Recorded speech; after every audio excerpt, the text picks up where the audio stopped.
There are tragedies that occur in our city, and those tragedies are very common among people that are already marginalized. A woman who died in a Winnipeg shelter allegedly went unchecked for several hours, and now claims are surfacing that staff on site were not doing the required checks at the time of her death.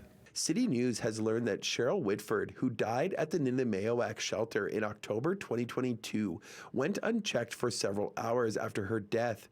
This despite the fact that staff at the shelter are supposed to be doing body checks and breathing checks every 15 to 30 minutes. An individual with knowledge of the death tells City News members of the community group Sabe Peace Walkers were supposed to be checking on the woman at the time of her death, but those checks did not happen, saying they believe, quote, Cheryl would be here today had they been doing body and breathing checks, end quote. Nundamayawak, which has room for roughly 150 people, has its services and funds provided by 6 partnership groups in the city, including the Sabe Peace Walkers, the Assembly of Manitoba Chiefs, and End Homelessness Winnipeg.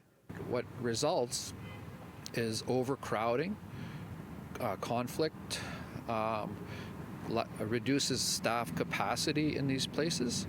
So the system needs to be improved. Jason Whitford with End Homelessness Winnipeg says the city's most vulnerable and those marginalized are the ones who suffer from a lack of resources and supports around things like transitional and affordable housing, saying the systems in place to help are overwhelmed, and stressed that End Homelessness is steadfast in its commitment to support Nundamayawak and its partners. I'm not pointing a finger at any particular partner itself. It's just the bigger issues out there. However, on Monday, board chair of the Sabe Peace Walkers, Brandy Bobbier, refuted the claim that Sabe members failed Whitford, saying the checking of clients was the shared responsibility of both AMC staff and Sabe Peace Walkers.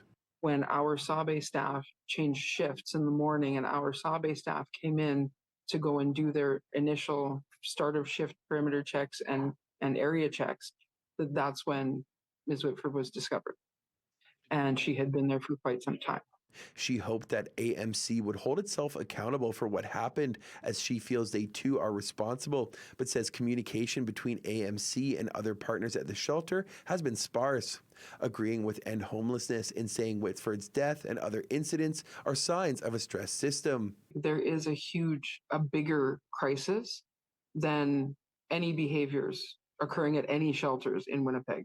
The bigger crisis is not having anywhere for these folks to go. City News reached out to AMC for comment on Whitford's death, but was referred to the shelter's board chair, Victoria Fisher.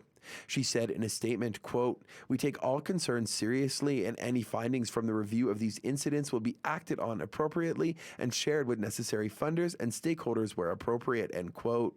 In Winnipeg, Morgan Majeski, City News.